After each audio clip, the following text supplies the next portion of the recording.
कर्पूरगौरं करुणावतारं संसारसारं भुजगेन्द्रहारं सदा वसन्तं हृदयारविन्दे भवं भवानी सहितं नमामि। बोलिए शंकर भगवान की जय। बोलिए शिव महापुराण की जय। बोलिए हिंदू सनातन धर्म की जय। देखिए साथियों, शिव पुराण के अंतर्गत ये 11वां अध्याय चल रहा है, जिसमें शर्मावतार का वर्णन किया गया है। तो नंदीश्वर जी बोले, जब सभी देवता चले गए तब सदाशिव ने श्री नृसिंह जी की क्रोधाग्नि शांत करने का उपाय विचार किया। फिर अपने प्रधान वीरभद्रगढ़ को स्मरण किया और उसे संबोधन द्वारा बुलाने लगे और भैरव रूप द्वारा खिलखिलाकर सभी गणों को अपने सामने एकत्रित कर लिया। सदाशिव को सभी गणों ने प्रणाम किया।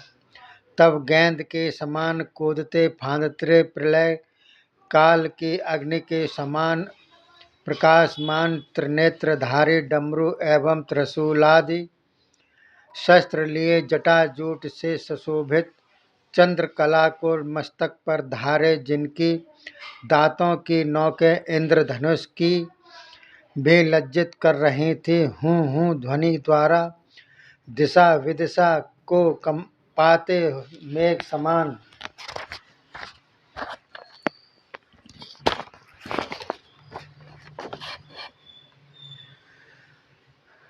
समान दाढ़ी मूछों को हिलाते, अपनी भुजाओं को चलाते, बहुत से वीरगणों के साथ नाचते गाते डमरू बजाते वीरभद्र जी सदाशिव के सामने पहुँच गए और प्रणाम करके बोले, सदाशिव, देवों के देव, आज्ञा करें, आपने मुझे किस सेवा के लिए याद किया।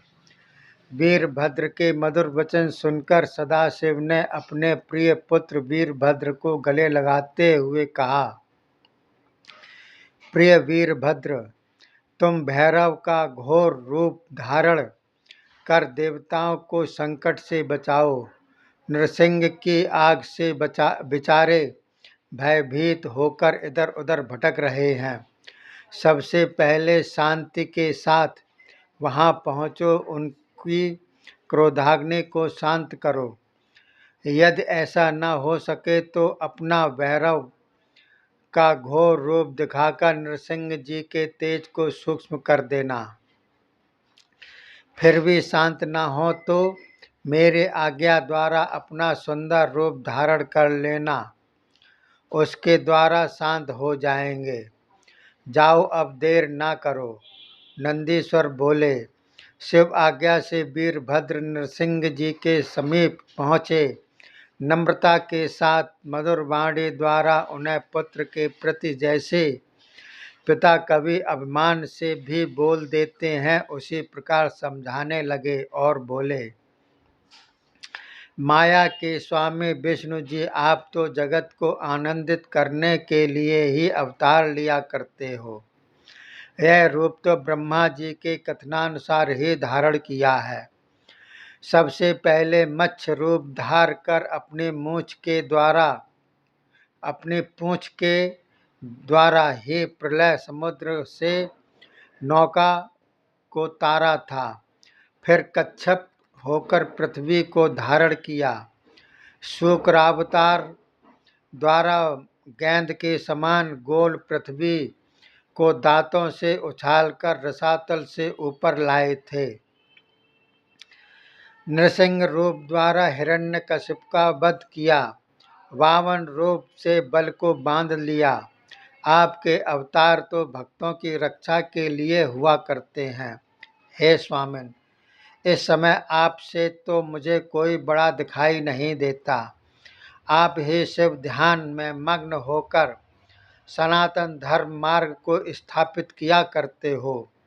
बलवान इस दैत्य का संहार तो आपने अपने भक्तवर प्रहलाद की रक्षा के लिए किया है।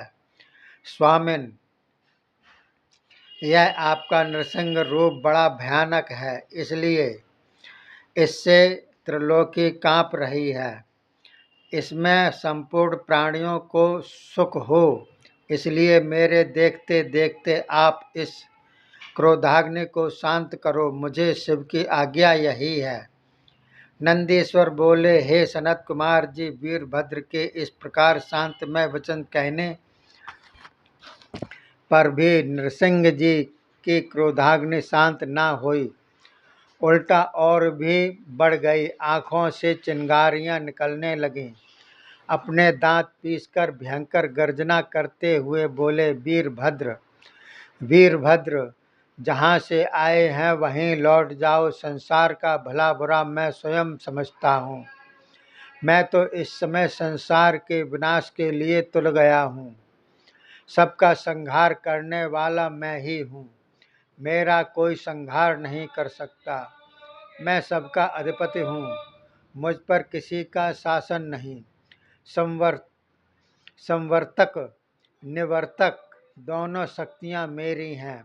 विभूतियाँ मेरा सत्व है। सब में तेज रूप मैं ही हूँ।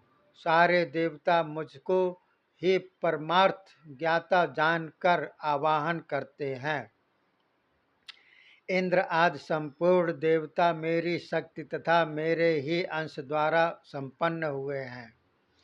ब्रह्मा मेरी नाभि द्वारा पैदा हुआ है, तभी तो स्वतंत्र होकर उसने जगत की रचना की। इसी कारण तो मैं सबका अधिपति हूँ। मैं अपनी इच्छा से ही अपना तेज शांत करता हूँ और किसी की शक्ति से नहीं। तुम भी अभिमान त्याग कर मेरे शरण में आओ। वीरभद्र, परम भाव रूप मुझे समझो। देव दानव मानव आदि सारा जगत मुझ में व्याप्त है।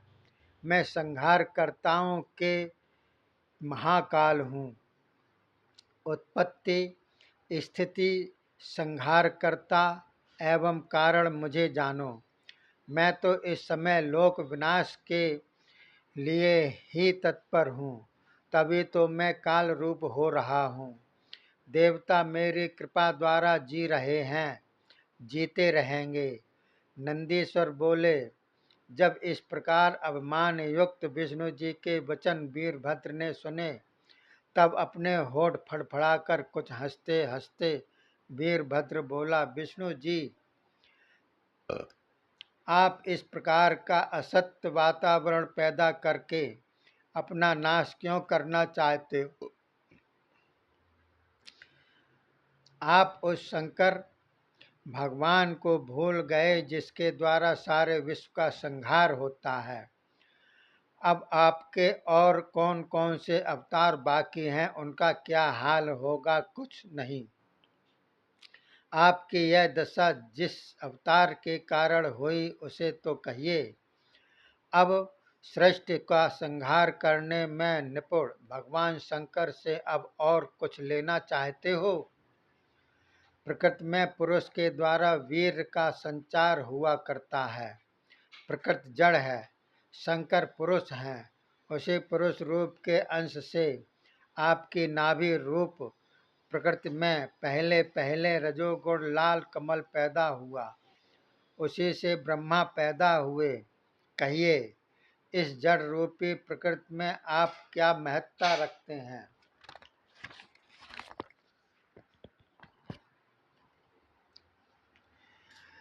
ब्रह्मा के जन्म का कारण तो शंकर हैं।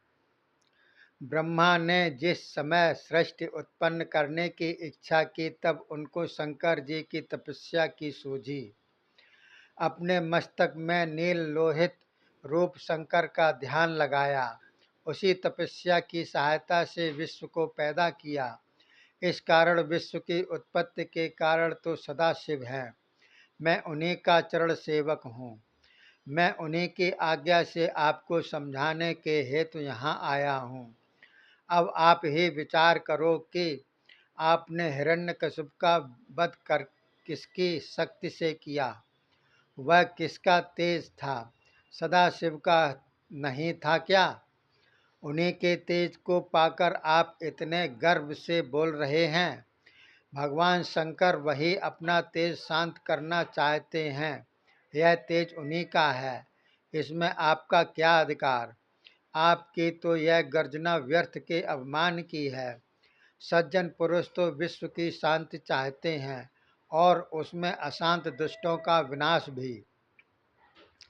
आप तो अब उल्टे ही चल रहे हो। सदाशिव क्या बार बार अवतार लेते हैं? वे तो निर्विकार जन्म रहित हैं। सृष्टि की उत्पत्ति स्थिति संहार आदि करने वाले वे ही हैं। आपके भांति मूढ़ पराधीन आदि नहीं। देखिए, यथा समय उन्हीं का तेज आपको प्राप्त होता है, उसी के द्वारा कीर्ति पाते हो। सदाशिव की अधीनता में ही आपके अनेकों अवतार होते हैं। अब भी देखो, यह कच्छप रूप का तुम्हारा मस्तक शिवजी की अस्थिमाला में भस्म हुआ विद्यमान है। उसे तो सदाशिव के बिना दूसरा कोई भी रख नहीं सकता। क्या यह तुम्हें मालूम नहीं, जबकि आपके वाराह अवतार लिया था उस समय आपके दाढ़ों की रक्षा करने वाला कौन था? यही तारकासुर के शत्रु सदाशिव ही थे।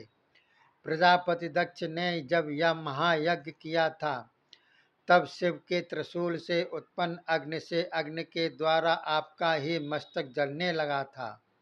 फिर यज्ञ स्वरूप आपका मस्तक ही तो धड़ से जुदा कर दिया गया। और दूसरा, आपके पुत्र ब्रह्मा जी आज तक सिर कटाए हुए हैं। दधीच महर्षि क्या आपसे विजय नहीं पा चुके? जिस समय आपका सुदर्शन चक्र घूमता था, उस समय आपके कल्याणकर्ता को न थे। जिस समय त्रिलोकी का प्रलय होता है, उस समय तो आप शेष शैया पर समुद्र के भीतर मोहमयी निद्रा में सोते रहते हैं। क्या इसी कारण ही आप अपने को सारे गुणों से संपन्न कह रहे हो? केवल शंकर शक्ति ही विश्व में व्याप्त है। यह उन्हीं का तेज है, जिसमें आपकी महान विभूति समा रही है। बताओ, उनके तेज की तुलना करने में कौन समर्थ है? इसी तेज को तो देवता गायन करते हैं। जिनकी आंखें दिव्य हों, उन्हें ही इस तेज के दर्शन होते हैं। वे ही परम पद पाते हैं। आकाश, महेंद्र, पृथ्वी, अग्नि एवं जल को पैदा करके तमोमय सघन अंधकार में तथा चंद्रमा में वही ब्रह्म ज्योति तो समाई हुई है। सदाशिव तो काल के भी काल हैं। आप मृत्यु रूप हो, तो वह महामृत्यु रूप हैं। आप भी मृत्यु रूप उनकी कला के कारण ही धारण करते हो। संपूर्ण चराचर के रक्षक तथा पालक एवं दुख नाशक हैं। भीषण रूपधारी हैं। इसी कारण अब आप शांतमय रूप हो जाओ, नहीं तो शिव के प्रचंड क्रोध करने पर अच्छा नहीं होगा। नंदीश्वर बोले। इस प्रकार नृसिंह जी को कहकर उनके मन को जानने के विचार से कुछ क्षण के लिए वह चुप हो गए। बोलिए शंकर भगवान की जय। शिव महापुराण की जय। हिंदू सनातन धर्म की जय। अगला 12वां अध्याय चलेगा, जिसमें शिव का पक्षी अवतार लेना, देवताओं की स्तुति की कथा का वर्णन किया गया है। तो देखिए साथियों, शिव महापुराण ये चल रही है। इसके अलावा आप जानते ही हैं कि जो भी हिंदुओं में या कहीं भी संसार में ऋषि मुनि आदि जो भी होते हैं, वो पूजनीय होते हैं। इसी प्रकार से जो ब्राह्मण होते हैं, अर्थात वो ब्राह्मण जो शास्त्रोक्त अपना नियम संयम पालन करते हैं, नियम पूर्वक रहते हैं, किसी से कुछ मांगते नहीं हैं, ना किसी से कुछ लेते हैं, जो स्वेच्छा से देता है वह ले लेते हैं। ऐसे ब्राह्मण पूजनीय होते हैं जो आठों याम पूजा करते हैं। जो 4 होते हैं दिन के और 4 रात्र के होते हैं। आठों याम होते हैं 3-3 घंटे के। इस प्रकार से आठों यामों की जो पूजा करते रहते हैं, जो बिजनेस में और सर्विस में रुचि नहीं रखते हैं, ना धन के लोभी होते हैं, ना मान के लोभी होते हैं, ऐसे ब्राह्मणों को आप अगर मिल जाए, बहुत से करोड़ों में एक आध ऐसे मिलते हैं, तो वो पूजनीय होते हैं। उनको नमन करना चाहिए, उनको कभी नहीं सताना चाहिए। जिस प्रकार से ऋषि मुनि आदि पूजनीय होते हैं, उनको नहीं सताते हैं, उसी प्रकार ये भी पूजनीय होते हैं। तो देखिए साथियों, मैंने आपको बतलाया। अगला 12वां अध्याय चलेगा। तब तक के लिए धन्यवाद। जय हिंद, जय भारत।